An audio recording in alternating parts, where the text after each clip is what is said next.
Hello student, welcome back to your channel diversity in nature. कैसे हो आप सब? आई थिंक सभी अच्छे होंगे। कैसी चल रही है सभी की पढ़ाई? वेल डन, अच्छी ही चल रही होगी। ठीक है, देखते हैं आज हम 12th क्लास का चैप्टर नंबर 2 पुष्पिपादपों में लैंगिक जनन। क्या होता है लैंगिक जनन? पुष्पिपादप क्या होते हैं, पढ़ते हैं। पुष्पिपादप पुष्पिपादप के 4 भाग होते हैं। 4 भाग कौन कौन से होते हैं? Sepal, petal, एंडोसियम, gynoecium. Sepal, petal, एंडोसियम, gynoecium कैसे कार्य करते हैं, चलो देखते हैं।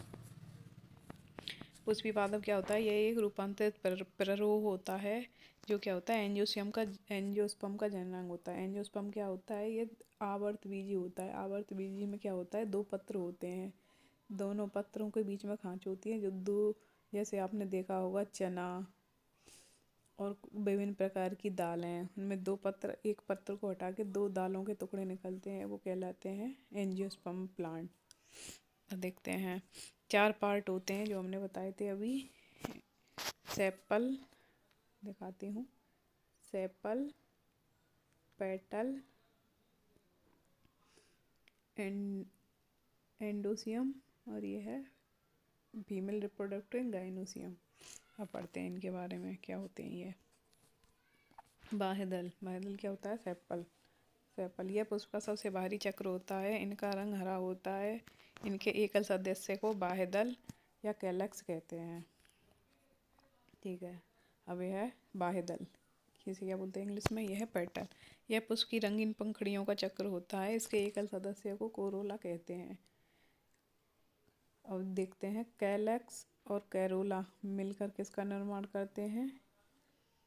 ये बाह्य दलपुंज और दलपुंज का निर्माण करते हैं, जिसके ये क्या होते हैं, पुष्प के सहायक अंग होते हैं, मतलब सेकंड ऑर्गन होते हैं। पुष्प के सेकंड ऑर्गन कौन कौन से होते हैं? बाह्य दलपुंज और दलपुंज, सेपल, पेटल। अब है फीमेल रिप्रोडक्टिव सिस्टम, जायंग, जायंग, कार्पल। क्या होता है यह पुष्प का मादा जननांग होता है। इनके एकल सदस्य को गाइनोसियम कहते हैं। एकल सदस्य एक पुष्प में बहुत सारे कार्पल होते हैं, तो इनका एकल सदस्य गाइनोसियम कहलाता है। अब ये मेल रिप्रोडक्टिव सिस्टम, पुमंग, जैसे बोलते हैं एंडोसियम, एंडोसियम। इसका एकल पुष्प क्या कहलाता है? इसके एकल पुष्प को स्टेमन कहते हैं। देखते हैं पुमंग, पुमंग तथा जायंग पुष्प के जननांग होते हैं। पुष्प की खेती क्या कहलाती है? फ्लोरिकल्चर कहलाती है। बहुत सारे पुष्पों को जहाँ उगाया जाता है वह क्या कहलाता है? फ्लोरिकल्चर। अब देखते हैं पुष्प की संरचना क्या होती है। पुष्प की संरचना, पुष्प के कितने पार्ट होते हैं? पुष्प की संरचना में नर जनन अंग के पार्ट होते हैं 3। कौन कौन से? परागकोश, योजी, पुतंतु, एंथर, कनेक्टिव फिलामेंट। परागकोश क्या होता है? परागकोश की संरचना, स्ट्रक्चर ऑफ एंथर। परागकोश पुंकेसर का ऊपरी फूला हुआ भाग होता है। परागकोश दुपाली या चतुष्कोणीय होता है। ऊपर से फूला हुआ दुपाली या चतुष्कोणीय होता है। देखिए ये है इसकी 2 पाली, तो ये 2 2 करके 4 पार्ट हो गए। तो इसके अंतर क्या होता है? ये होते हैं स्पोर, बीजाणु जनु तक। ये 4 पाली होगी, तो 4 पाल हैं तो इसके सिर्फ बोलते हैं चतुष्कोणीय। गई, यानी कि पराकोश 2 पालियों में बटा होता है तथा प्रत्येक पाली 2 कोष्ठकों में बटी होती है। एक लंबवत कांच प्रवारक 2 पालियों को अलग करते हुए तंतु तक जाता है। पराकोश की प्रत्येक कोष्ठक में लघु बीजाणु धानियाँ पाई जाती हैं। अभी बताया हमने, प्रत्येक कोष्ठक में लघु बीजाणु धानी थी। माइक्रोस्पोर, लघु बीजाणु धानी क्या होती है? Microsporangium, microsporangium. लघु बीजाणु एक थैली है जिसमें लघु बीजाणुओं का निर्माण होता है। इसमें पराग मात्र कोशिका या लघु बीजाणु मात्र कोशिका पाई जाती है। पोलन मदर सेल, पराग मात्र कोशिका। इन लघु बीजाणु मात्र कोशिकाओं के द्वारा परागकणों का निर्माण होता है। लघु बीजाणु किसका निर्माण करते हैं? परागकण, उन्हें बोलते हैं पोलन। लघु बीजाणु की संरचना 4 भित्तियाँ पाई जाती हैं। कौन कौन सी होती हैं? 4। बाह्य भित्ति, अंतःस्थीशियम, अंतःशिशियम, मध्य परत और टेपिटम। क्या होती है बाह्य भित्ति? बाह्य त्वचा ये सबसे बाहरी परत है, लघु बीजाणुओं की सुरक्षा का कार्य करती है। सेकंड है बाह्य त्वचा। बाह्य त्वचा के अंदर की ओर पाई जाती है, सुरक्षा तथा परागकोश के स्फुटन का कार्य करती है। परागकोशों को प्रेशर देती है तथा वो फूटने में मदद करती है। अब है मध्य परत, मिडिल लेयर। यह अंतःशिशियम के अंदर की ओर 2-3 कोशिकाओं की पतली परत होती है।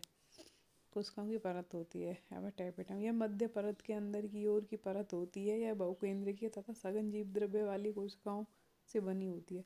सघन मतलब बहुत सारा गाढ़ा गाढ़ा पदार्थ होता है, वो सघन जीव द्रव्य होता है। जीव द्रव्य कोशिकाओं के उसके कार्य में तथा यह बीजाणु जन ऊतकों को पोषण देती है। टेपिटम का कार्य क्या होता है? बीजाणु जन ऊतकों को, जो बनने वाले नए वो होते हैं ना, स्पोर होते हैं, उनको पोषण प्रदान करता है। कौन करती है? कौन सी लेयर करती है? टेपिटम करती है। ठीक है, क्या होती है? इनके द्वारा वसायुक्त यूबिस कणों का स्राव किया जाता है, जिन कणों में स्पोरोपोलेनिन होता है, तथा साथ ही इनके द्वारा AAA इंडोल एसिटिक अम्ल हार्मोन का स्राव किया जाता है। स्पोरेंजिया। अब है यूजी। यूजी क्या है? कनेक्टिव। यह परागकोश को पुतंतु से जोड़ती है। पुतंतु क्या होते हैं? फिलामेंट।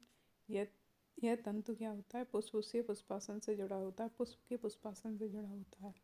अब है लघु बीजाणुजन, माइक्रोस्पोरेंजियसिस। पराग मात्र कोश का पोलन मदर सेल से लघु बीजाणु माइक्रोस्पोर बनने की प्रक्रिया लघु बीजाणु जनन माइक्रोस्पोरेंजियसिस कहलाती है। अब यह पुष्प के बनने के बाद समय जब पुंकेसर बन रहा होता है तो इनकी लघु बीजाणु धानियों में बीजाणु जन ऊतक पाए जाते हैं। इन बीजाणु जन ऊतक पराग मात्र कोश का PCM होती है।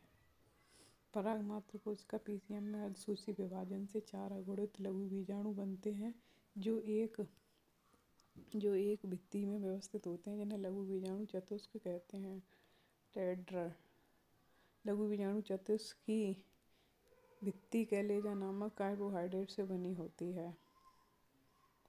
लघु बीजाणु चतुष्क की प्रत्येक कोशिका में समसूत्री विभाजन होता है, जिससे 2 कोशिका युक्त कायिक व जनन कोशिका परागकण का निर्माण होता है। अब देखेंगे अगला टॉपिक नेक्स्ट क्लास में। ठीक है बच्चों।